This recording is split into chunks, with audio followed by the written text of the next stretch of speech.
Аузу билляхи минашшайтани раджим. Бисмиллахи рахмани рахим. Братья и сестры, хочу вам показать лечение для глаз по сунне пророка, саллаллаху алейхиссалям.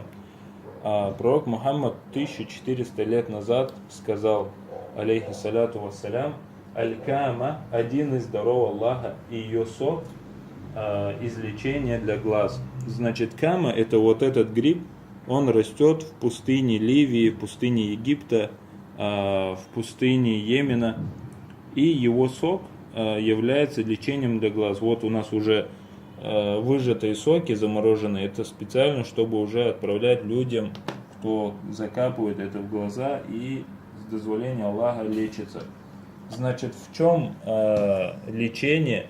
Всевышний Аллах Тааля сделал так, что в этом грибе есть много полезных веществ, которые восстанавливают сетчатку глаза, как протеины, 9% крахмальные и сахарные вещества, около 13% в этом соке, также жиры, кальций, натрий и так далее. То есть все эти вещества являются причиной для восстановления сетчатки глаза, ткани и так далее.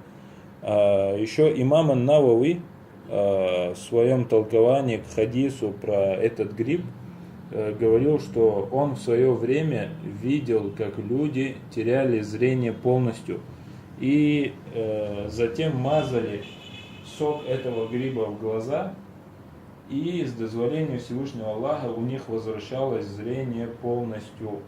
Значит, у кого проблемы со зрением, кто читает и начинает капать глаза, слезиться, у кого потерялось точное зрение, четкость, особенно для взрослых, которые одевают очки, это средство чистая сунна пророка Мухаммада, саллаллаху алейхи вассалям. Значит, как его применять, как закапывать глаза, все это будет описано в комментариях к этому видео, иншаллах.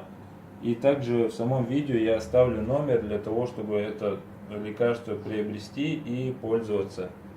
Просьба, значит, делиться с родственниками, с братьями, и джазакумуллаху хайран.